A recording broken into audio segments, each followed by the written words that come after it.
Leet code 71 simplify path कह रहा है कि आपको एक यूनिक्स फाइल सिस्टम में डायरेक्टरी या फिर फाइल का एक एब्सोल्यूट पाथ दिया जाएगा क्वेश्चन में।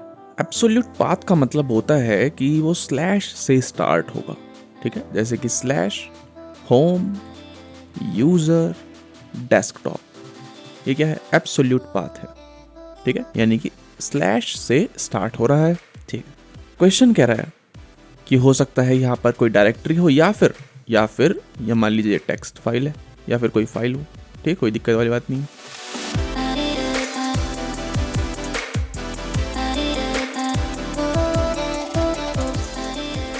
कह रहा है सर कि आपको जो स्ट्रिंग दी जाएगी ना, है ना, यानी कि पाथ जो है एज स्ट्रिंग दिया जाएगा आपको, उसमें प्रीवियस फोल्डर का रेफरेंस हो सकता है, करंट फोल्डर का रेफरेंस हो सकता है।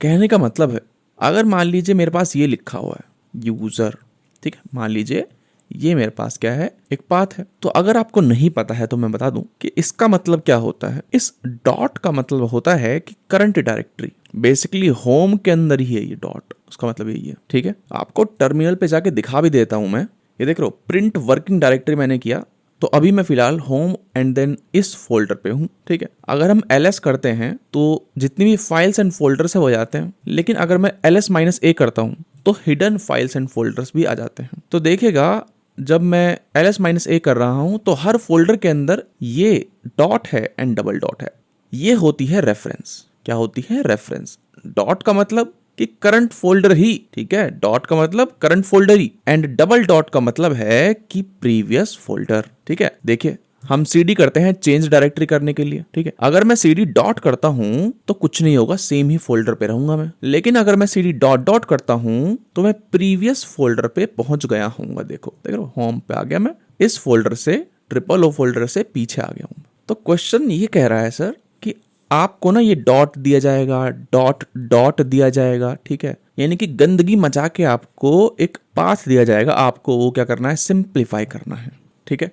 जैसे कि ये पाथ है, तो ये क्वेश्चन कह रहा है कि सर जब भी दो लगातार डबल स्लैश आएंगे उसको सिंप्लीफाई कर दीजिएगा सिंगल स्लैश में, ठीक है। ये वही पहली चीज। दूसरी चीज ये है कि जो आखिरी में स्लैश है उसको हटा दीजिएगा सर, ठीक है। एंड ये डॉट एंड ये डबल डॉट को सिंप्लीफाई करना है, ठीक है। तो जो फाइनल आ जाएगा वो क्या होगा, होम, इसको सिंप्लीफाई करके सिंगल स्लैश, सिंगल डॉट है यानी कि यूजर की ही बात हो रही है तो यूजर ही डालेंगे, then desktop, then double dot आ गया, इसका मतलब क्या है कि डेस्कटॉप से पीछे यानी कि वापस यूजर, एंड देन हमारा मूवीज, ठीक है, एंड ये हटा देंगे, ठीक है। तो हमें तीन चीजों का यहाँ पर ध्यान रखना है, ठीक है सर। क्वेश्चन समझ में आ गया है, अब स्टार्ट करते हैं एल्गोरिदम। सबसे सिंपल तरीका क्या है, अब देखिए मैं यहाँ से जा रहा हूँ, मेरे को क्या पता, बताइए सर, मेरे को क्या पता क्या आने वाला है आगे, है ना। लास्ट क्वेश्चन में भी यही हो रहा था, उसमें भी हमें नहीं पता था। अगर आप प्लेलिस्ट को फॉलो कर रहे हो तो उसकी बात कर रहा हूँ मैं, ठीक है। जब भी हमें पता नहीं रहता भी आगे क्या आने वाला है, हमें पता ही नहीं है, तो हम स्टैक यूज कर रहे थे। तो सिमिलरली देखिएगा,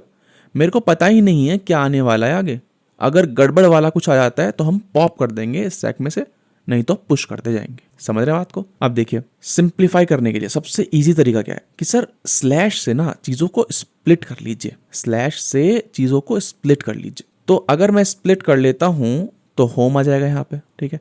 यहाँ पे कुछ एम्प्टी स्पेस आएगा, उसको हम हैंडल कर लेंगे, बाहर में गया वो, ठीक है। होम आया, यूजर आया, डॉट आया, डेस्कटॉप आया, डबल डॉट आया, एंड मूवीज आया, ठीक है। तो ये क्या हो गया, ये स्प्लिट का रिजल्ट हो गया, ठीक है। फिर क्या करेंगे, एक एक को पढ़ेंगे और स्टैक में डालते रहेंगे। होम डाला स्टैक में, ठीक है, फिर यूजर डाला, डॉट को मारो गोली, ठीक है, डेस्कटॉप डाला, देन डबल डॉट डाला। अब देखो जैसे ही डबल डॉट आएगा तो हम क्या कर देंगे, पॉप करा देंगे लास्ट एलिमेंट, यानी कि ये उड़ जाएगा एंड देन मूवीज आ जाएगा, ठीक है। तो होम, यूजर, मूवीज, और फिर आखिरी में स्टैक को इटरेट करा लेंगे एंड बीच में इनके स्लैश पटक देंगे, ठीक है, यहाँ पे भी डाल देंगे। तो सबसे पहले पाथ को स्प्लिट कर लेते हैं, पाथ डॉट स्प्लिट स्लैश से, ठीक है सर, मैंने स्प्लिट कर लिया। देन क्या करेंगे, एक स्टैक ले लेंगे और लूप लगाएंगे, है ना, एरे में लूप लगाएंगे एंड चीजों को स्टैक में डालना शुरू करेंगे। अब देखिए अगर आई जो है वो इक्वल है किसके, डबल डॉट के, इसका क्या मतलब है कि लास्ट वाला जो एलिमेंट है जो आपने इंसर्ट किया था उसको पॉप करा दीजिए, ठीक है, यानी कि स्टैक डॉट पॉप। अब देखिए यहाँ पर ना एक इन्होंने एग्जाम्पल भी दिया हुआ है कि सर अगर देखिए यहाँ पे स्टार्टिंग में ही क्या दे दिया इन्होंने, डबल डॉट दे दिया, इसका कोई मतलब है नहीं, ठीक है ना, यानी कि रूट पे ही रहेगा। तो ऐसा भी हो सकता है कि पहला ही डबल डॉट आ जाए, है ना, तो क्या पॉप कराओगे, कुछ नहीं। तो यहाँ पे हम लगा देंगे कि देखिए कि स्टैक जो है ना वो एम्प्टी नहीं होने चाहिए, वो दिक्कत आ जाएगी, एक्सेप्शन आ जाएगा, ठीक है, ठीक है। अगर डबल डॉट नहीं आया है तो क्या आएगा, या तो सिंगल डॉट आएगा, है ना, या फिर अपना कैरेक्टर आएगा। तो यहाँ पे क्या करेंगे हम, एल्स इफ। अब देखिए हो सकता है जैसे इस केस में देखेगा कि इस एरे में खाली स्ट्रिंग्स ही पड़ी हूं, तो वो तो हमें पुश नहीं करानी है। तो यहाँ पे चेक कर लेंगे कि करंट स्ट्रिंग जो है वो खाली नहीं होनी चाहिए, तो ये खाली नहीं है अगर, और डॉट भी नहीं है, क्योंकि डॉट को तो हम इग्नोर ही मार देंगे सर, है ना, कोई फायदा नहीं, जैसे मैंने बताया था आपको, है ना।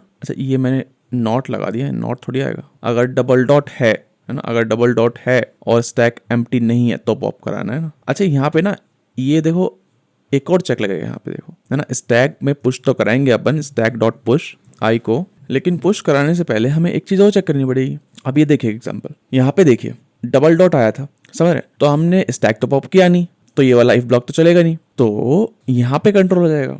अब यहाँ पे कंट्रोल आ गया है, समझ रहे, डबल डॉट है लेकिन कंट्रोल यहाँ पे आ गया है, तो हमें चेक करना पड़ेगा कि सर देखिए मेक श्योर कि करंट स्ट्रिंग ना डबल डॉट ना हो, क्योंकि हम उसको तो पुश करना ही नहीं चाहते ना, यहाँ पे वो पुश हो जाएगी डबल डॉट, समझ रहे बात को, ठीक है। अब हमारा स्टैक तैयार है, अब एक स्ट्रिंग बिल्डर ले लेते हैं, है ना, फाइनल स्ट्रिंग के लिए, फाइनल जो हमारा आंसर आएगा उसके लिए, ठीक है, और लूप लगा लेंगे स्टैक में, ठीक है। और हमें पता है कि स्टैक में क्या पड़े होंगे, जैसे कि फॉर एग्जांपल ये पड़े होंगे होम एंड फू, तो इनके बीच में हमें स्लैश भी डालना है और स्टार्टिंग में भी स्लैश चाहिए हमें। तो यहाँ पे स्टार्टिंग में हर एलिमेंट को ऐड करने से पहले हम स्लैश डाल देंगे, ठीक है। तो पहले स्लैश, देन जो स्टैक में पड़ा हुआ है वो, है ना। अब देखिए स्टैक में से पॉप क्यों नहीं करा रहे, क्योंकि भाई हमें लास्ट से थोड़ी चाहिए चीजें, हमें तो स्टार्टिंग से, सिंपल सी बात है। अच्छा स्टैक हमने इसलिए यूज किया कि हाँ भी चीजों को पॉप करवा सके यहाँ पे, है ना, ऑब्वियसली। अच्छा चलिए अब एस बी हमारी सुंदर बन गई है, तो रिटर्न करा देते हैं S B dot to string. लेकिन यहाँ पे एक दिक्कत हो जाएगी कि सर अगर हमारा स्टैक खाली ही रहा, जैसे कि यहाँ पे रहेगा, है ना, यहाँ पे रहेगा, तो खाली स्ट्रिंग रिटर्न हो जाएगी, जो कि हमें नहीं करनी है। तो हम चेक कर लेंगे कि अगर यहाँ पे कुछ ऑपरेशन हुआ ही नहीं है, या फिर स्टैक का साइज क्या था, एम्प्टी था, तो हम कह देंगे कि सर अगर स्ट्रिंग बिल्डर की लेंथ जो है ना वो 0 है, तो क्या करेंगे आप, स्लैश रिटर्न करा दीजिए, अथवा हमारे स्ट्रिंग बिल्डर को स्ट्रिंग में कन्वर्ट कर दीजिए। अच्छा यहाँ पे नॉट तो लगाना मुश्किल हो गया हमसे ना, नॉट, ठीक है, रन करते हैं, एक्सेप्ट हो गया, सबमिट करते हैं, सबमिट भी हो गया। Time complexity big of N and space भी बिग ऑफ एन, है ना, स्पेस 2n है क्योंकि एक ये एरे है एंड ये एक स्टैक है, लेकिन n+n 2n जो कि n ही होता है ना, ठीक है।